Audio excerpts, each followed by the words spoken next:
नमस्कार विद्यार्थी मित्रांनो, पालकांनो. आज तुमच्यासाठी अत्यंत खुश खबर मी घेऊन आलेली आहे. आताच एमसीसीने जी नोटीस आहे सीट इन्क्रीज व्हायची ती रिलीज केली आहे आणि टोटल जर आपण बघितलं तर 2750 सीट्स जे ते नवीन इन्क्रीज झालेले आहे पूर्ण कंट्रीमध्ये, म्हणजे इंडियामध्ये.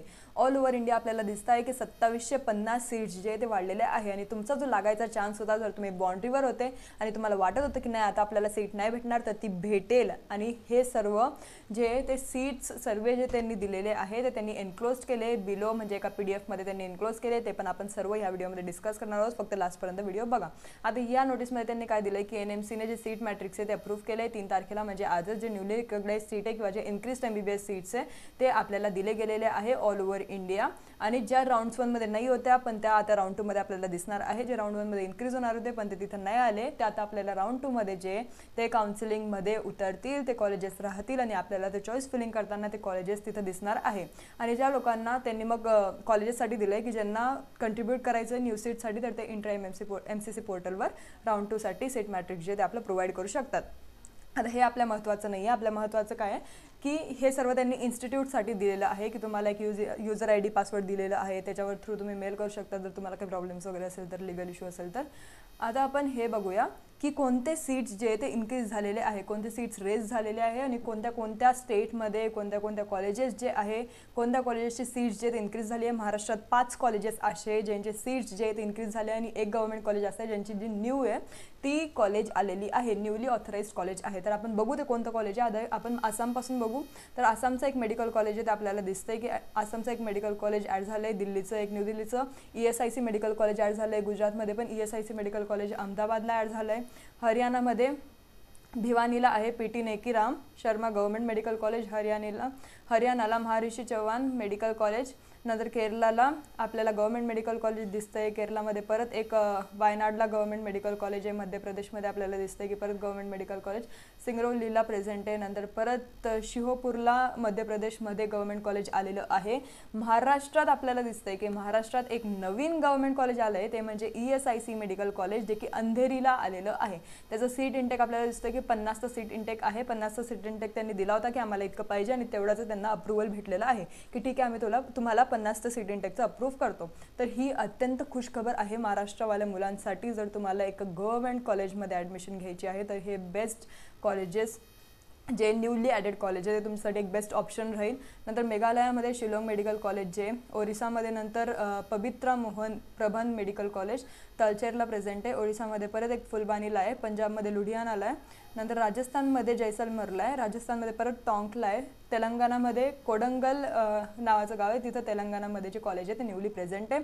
उत्तर प्रदेशमध्ये नोएडाला कॉलेज आहे. ESICचे 4 ब्रांचेस ओपन झाले, आपण बघतोय 4 ब्रांचेस कुठे कुठे ओपन झाले, एक दिल्लीला, एक गुजरातला, एक महाराष्ट्रामध्ये आणि एक UPमध्ये जे ESICचे ब्रांचेस आहे ते ओपन झाले. परत एकदा आपल्याला पंजाबमध्ये पण दिसतंय, म्हणजे टोटल ESICचेच 5 कॉलेजेस आलेले आहे गव्हर्नमेंटचे.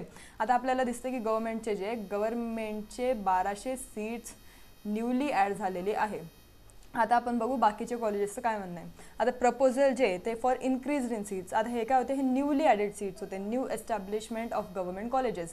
ज्या लोकांनी प्रपोज केलं होतं NMCला की आम्हाला आमचं कॉलेज ॲड करायचं आहे तर आम्हाला एक चान्स द्या की आम्ही करू शकतो, तर त्यांना चान्स भेटलेला आहे की त्या गव्हर्नमेंट कॉलेजेस ॲड करायचा. आता बाकी लोक असे पण होते, बाकी कॉलेजेस असे पण होते ज्यांना त्यांची सीट्स इन्क्रीज करायची होती. समजा ते आधी 50 होते तर त्यांना ते 150 करायचे, आधी 50 होते तर 100 करायचे. तर ते कॉलेजेस कोणते आहे.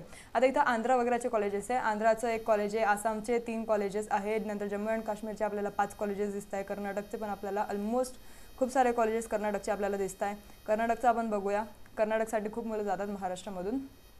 तर कर्नाटकचं एक बेलगावीला आहे. नंतर कर्नाटकचं परत एक मेडिकल सायन्स इन्स्टिट्यूट आपल्याला दिसतं आहे. परत गुलबर्गाला आहे, हसनला आहे, मैसूरूला आहे, नंतर रायचूरला आहे. आणि कर्नाटकचं अजून बेंगलुरूला परत आहे, एक बेल्लारीला आहे. आणि MP मध्ये मग आपल्याला दिसतं की बुंदेलखंड मेडिकल कॉलेज सागर आणि MP मध्ये परत गव्हर्नमेंट मेडिकल कॉलेज चिंडवारा हे कॉलेजेस न्यूली ॲड झालेले आहे. पंजाबमध्ये परत फरीडकोटला एक ॲड झालेला आहे. नंतर तेलंगणाचे, वेस्ट बेंगालचे 2 आहे. आता आपण proposal for increase in seats, आपण इथं महाराष्ट्राचे मेनली बघू. हे डीम्ड कॉलेजेसचे होते, central with respect to UG central of deemed universities, colleges of deemed universities. तर महाराष्ट्रामध्ये 4 नवीन कॉलेजेस म्हणजे 4 डीम्ड कॉलेजेस आहे ज्यांची सीट्स जी आहे ती इन्क्रीज झाली आहे. हे न्यू कॉलेजेस नाही आहे, इथं फक्त सीट्स इन्क्रीज झाली आहे. तर एक दत्ता मेघे नागपूरचं कॉलेज तुम्हाला दिसतंय की तिथं 150 सीट आता आहे. त्यांचा ॲडिशनली रिक्वेस्ट किती होती तर 100 सीटची त्यांनी रिक्वेस्ट केली होती. अप्रूव्ह 50 झाले, तर टोटल त्यांची 150 आहे. नंतर भारतीय विद्यापीठला जर आपण पुण्याचं बघितलं तर तिथं आता 150 सीट्स आहे. त्यांनी रिक्वेस्ट केली होती 100ची, त्यांची अप्रूव्हल पण झाली 100ची, म्हणजे आता टोटल 150. महाराष्ट्रात जर Mahatma Gandhi mission medical college Aurangabad म्हणजे संभाजीनगरचं जर आपण कॉलेज बघितलं तर संभाजीनगरला आता टोटल 200 सीट्स आहे. त्यांनी 50ची रिक्वेस्ट केली होती, 50 त्यांना अप्रूव्ह झालं, म्हणजे त्यांचा आधी 150चा इंटेक असेल तो आता 200चा झालेला आहे. नंतर सांगलीचं आपण जर भारतीय विद्यापीठ बघितलं तर त्याचा 100चा त्यांनी रिक्वेस्ट केली होती, 100च अप्रूव्ह झाले, तर टोटल 150 आपल्याला सीट्स दिसत आहे. तर टोटल आपण महाराष्ट्राचं तिथं बघून की 150, 150, 200 आणि 150 म्हणजे आपल्याला इथं महाराष्ट्राचे जे डीम कॉलेजेस आहेत अराउंड 650 पर्यंत आपल्याला सीट्स दिसत आहे की इन्क्रीज झालेली आहे. तर डीम कॉलेजमध्ये आता तुमचे लागण्याचे चान्सेस वाढलेले आहे. आधी जर आपण कट ऑफ बघितला फर्स्ट राऊंडचा MCCचा डीमसाठी तर तो 300 किंवा 350 आपल्याला दिसत होता की बाकीच्या कॉलेजेसचा गेलेला आहे. अराउंड 303, 309, 310 असेच जे कट ऑफ आहे ते गेले होते भारतीय विद्यापीठ, DY पाटील वगैरे पुणेचे. तर ते आता तुम्हाला अजून खाली जाताना दिसेल, कारण सीट्स जे ते वाढले आणि खूप सारे मुलं ते एनरोल करा. जर तुम्हाला वाटत असेल की तुमचा नंबर जो आहे तो 300 म्हणजे तुमचा स्कोर जो आहे तो 300 राऊंड असेल तर तुम्ही एनरोल करू शकता. तुम्ही नक्की फॉर्म भरा MCCचा आणि तुम्ही एक डीम चांगल्या कॉलेजमध्ये ॲडमिशन घेऊ शकतात MBBSसाठी, आणि तुमचं जे MBBSचं स्वप्न होतं ते आता पूर्ण होणार आहे. आता हे आपण एवढं बघितलं तर एवढंच होतं. टोटल इथं 550 सीट्स आहे. डीमचे 550 सीट्स अप्रूव्ह झाले. नंतर जर आपण 970 बघितलं तर हे 970 गव्हर्नमेंटचे सीट्स इन्क्रीज झाले आणि गव्हर्नमेंटचे न्यूली कॉलेजेस जे ते 1200 ॲड झाले, म्हणजे टोटल 2720 सीट्स जे ते आपल्याला दिसत आहे की एवढे न्यूली ॲडेड आहे. जर तुम्हाला काही पण शंका असेल तर तुम्ही व्हॉट्सअपला मेसेज करू शकतात किंवा कमेंट सेक्शनमध्ये कमेंट करा. जर तुम्हाला काउन्सिलिंग घ्यायची असेल तर तुम्ही ह्या नंबरला नक्की कॉन्टॅक्ट करा 8275518480. पुढच्या वर्षासाठी पण बुकिंग आमची ऑन आहे, तर तुम्ही पुढच्या वर्षासाठी पण बुकिंग करू शकतात. आम्ही 50% ऑफ देतोय. 2 स्टेट जर तुम्हाला कंबाईन घ्यायचं असेल, महाराष्ट्र विथ कर्नाटक किंवा महाराष्ट्र विथ MP, तर तुम्हाला 2 स्टेटसाठी आम्ही 50% ऑफ देत आहे. तर 50% डिस्काउंट तुम्हाला आत्ताच भेटेल. पुढच्या वर्षासाठी जर तुम्ही बुकिंग करत असणार तर तुम्ही पुढच्या वर्षी आलं तुम्हाला तेवढीच्या तेवढी फीज लागेल. धन्यवाद.